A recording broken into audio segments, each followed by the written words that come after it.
ये कर्म शिव पुष्पदंत ने वर्णन किया है।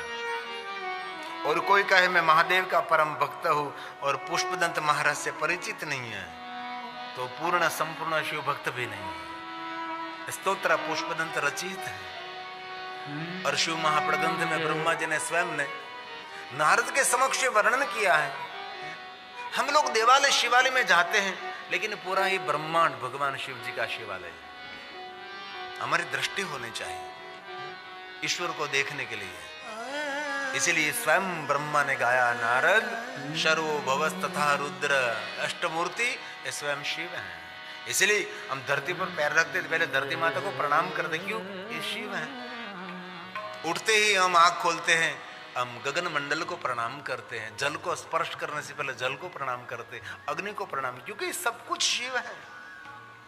ये श्लोक ब्रह्मा जी ने गाया है, ये शिव महापुराण अंतर्गत है।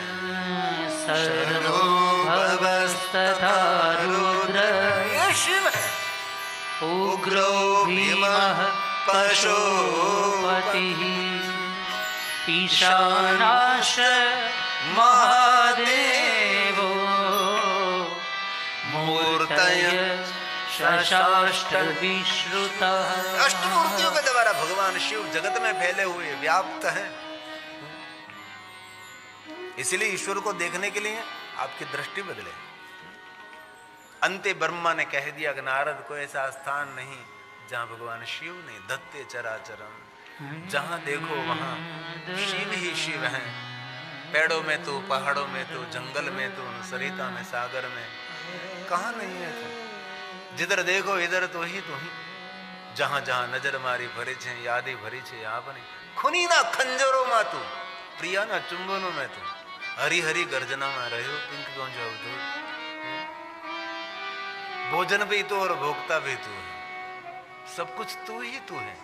खंजर मार रहा हो भी तू है और खंजर खा रहा हो भी तू है। जो आदि महापुरुषों की, जो हमारे दिव्य पुरुषों की जो दृष्टि है, उसको शिव कहा है।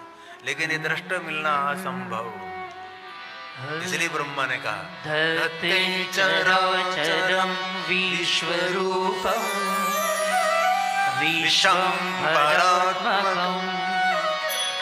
शंकरस्य महेशस्य शास्त्रं सेवेति निश्चय। ये शास्त्र का अंतिम निर्णय। आपको कोई पूछे कि शिव कहाँ है, तो उसको कहो कहाँ नहीं है, ये मुझे बताओ। शिव कहाँ है तो उसको पूछिए कि कहाँ नहीं है। इसीलिए कहो शास्त्र का अंतिम निर्णय है। शास्त्रम शास्त्रम सेवेति निश्चय। यही दृष्टि मिलनी चाहिए। और ये दृष्टि हम सबको मिल जाए तो कोई हमारा वैरी नहीं, कोई हमारा शत्रु नहीं, कोई हमारा मित्र नहीं, क्योंकि सब में वो ही हुआ है और दूसरा कोई है ही नहीं। हमारा परंपरा अद्वैतवाद है, अद्वैत, दूसरा कोई नहीं। ये सनातनी परंपरा है। इसलिए अब जहां देखते हैं वहां वही है। वो तो सूर्य प्रकाश में भी देख रहा है, उसको अंधकार में भी वो देख रहा है। और अब क्या बोलने वाले वो भी उसको पता है, और मन में कुछ विचार कर रहे वो भी वो सुन रहा है। बोलने की उनके पास कोई आवश्यकता भी नहीं।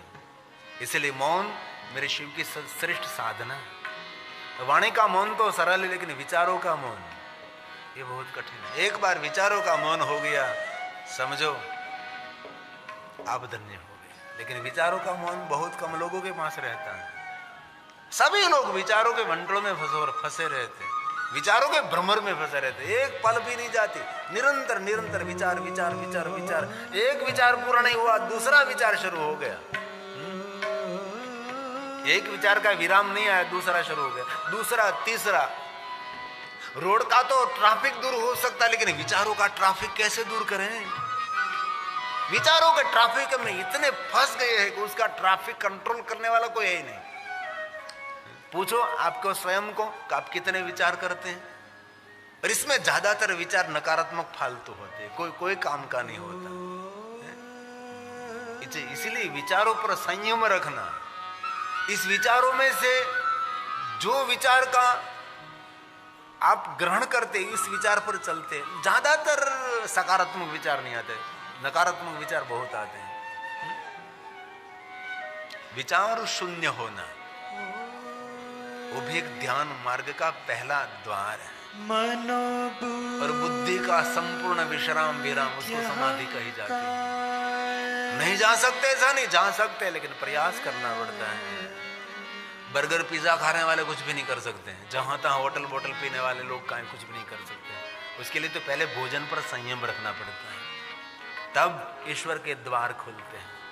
जहां तहां खा लिया, जिनके हाथ के खा लिया, जहां तहां भोजन बन रहा है, किसने बनाया कैसे बनाया पता ही नहीं। एक भोजन बड़ा विज्ञान है। शिव महापड़ ग्रंथ में भोजन का बहुत बड़ा विज्ञान है। और ये भी कहा कि किस ऋतु में क्या खा रहे हैं, किस समय क्या खा रहे हैं, सुबह में दोपहर रात का भोजन क्या होना चाहिए, किस ऋतु में क्या खाना चाहिए, ये सब कुछ मेरे पुराणों में है।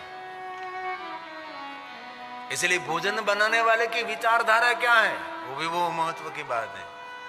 अरे आपको कोई सिर्फ पानी का एक ग्लास दे रहा है, इस पानी देने वाला जो है उनकी विचारधारा इस ग्लास में, क्योंकि पानी जीवंत है, हमारे विचारों को ग्रहण करते हैं, इसमें हमारे विचार रिकॉर्ड हो, बोलते हो तो होगा लेकिन विचारते हो भी इसमें रिकॉर्ड होगा। इसलिए हमारी पूजा पद्धति जल से होती है, हमारा संकल्प जल से होता है।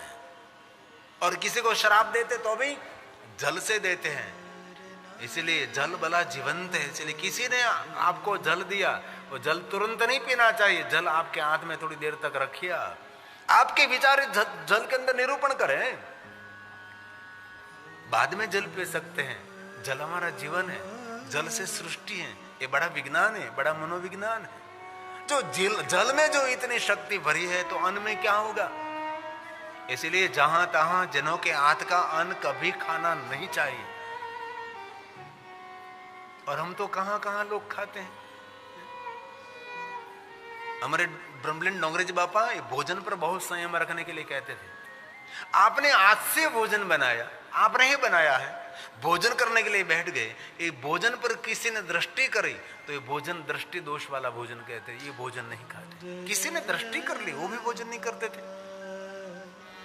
हमारे गुजरात में स्वाध्याय परिवार, इसमें पांडुरंग शास्त्री दादा कहते हैं हम उसको, उसके अनुयायियों को कहते थे कि भोजन के ऊपर किसी कुत्ते ने दृष्टि कर ली, मरघे ने दृष्टि कर ली, ये भोजन नहीं कर सकते। भोजन के ऊपर कुत्ते ने दृष्टि की, वो कहते ये शब्द मेरे नहीं है, पांडुरंग शास्त्री स्वाध्याय परिवार वाले के। भोजन पर मरघे ने दृष्टि कर ली तो भोजन नहीं कर सकते। तो इतना तो सोचे वर्तमान युग के अंदर जिन भोजन पर मरघा दृष्टि करते हैं भोजन नहीं कर सकते, जो मरघा खा जाता है उनकी मानसिकता कितनी गंदी होती है, इसकी मानसिकता कितनी नीची होती है। इसलिए वर्तमान युग में शुद्ध शाकाहारी रहना यह सबसे बड़ा तप है, यह सबसे बड़ी साधना है, सबसे बड़ी उपासना है। उससे बड़ी साधना क्या हो सकती है। इसलिए पवित्र भोजन करें। भोजन की बहुत बड़ी महिमा है, भोजन ही जीवन है। आप जो भोजन कर रहे हो वही आपका जीवन है। लेकिन लोग कुछ भी संयम नहीं रख रहे हैं और ध्यान सीखने के लिए जाते हैं। कैसे ध्यान होगा, पहले तो आहार में संयम रखना पड़ता है, पूरे एक स्टेप आगे बढ़ना पड़ता है। और मैंने तो बहुत बार कथा में कहा है, हमारे चाणक्य नीति युवाओं को पढ़नी चाहिए। चाणक्य ने कहा बहुत भूख लगी है, एक अन्न का टुकड़ा न, एक रोटी का टुकड़ा न मिले, एक अन्न का कण न मिले तो भी मृत्यु होने वाली है। तब चाणक्य ने कह दिया, हंसते हंसते मृत्यु का स्वीकार कर लेना चाहिए, लेकिन मांस का टुकड़ा कभी मुख में रखना नहीं चाहिए। ये हमारी सनातनी परंपरा है। और आज के युवा वर्ग, अच्छे घर के लोग, सुवर्ण वर्ग जिनको कहते हैं, उच्च वर्ण कहते हैं, इनके बेटा और बेटे क्या खा रहे हैं। आहार में कोई संयम नहीं, और ध्यान सीखने के लिए क्लासेस करने के लिए जा रहे हैं, योगा प्राणायाम करने के लिए जा रहे हैं, जो तो खाते पीते। इसलिए वर्तमान युग में जो शुद्ध शाकाहारी है वो ऋषि हैं, वो साधु हैं, वो वंदनीय, वो प्रणम्य है, जिनका भोजन पवित्र है।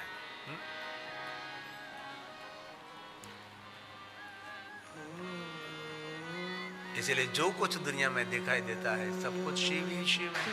ये बहुत बड़ा विस्तार है, बहुत गहराई से समझा सकते हैं। इसलिए तत्व को देखने के लिए बस आपका मनोभाव बदले, आपकी विचारधारा बदले, आपकी दृष्टि बदले, तो सब कुछ बदल जाता है। दुनिया बदले न बदले, लेकिन हम बदल जाएंगे तो हमारी दुनिया एक बदली हुई दुनिया दिख लेती है। इसलिए सूरज भी तू है, चंद्र भी तू है, ग्रह भी तू है, धरती भी तू, आकाश भी तू है। आकाश क्या है?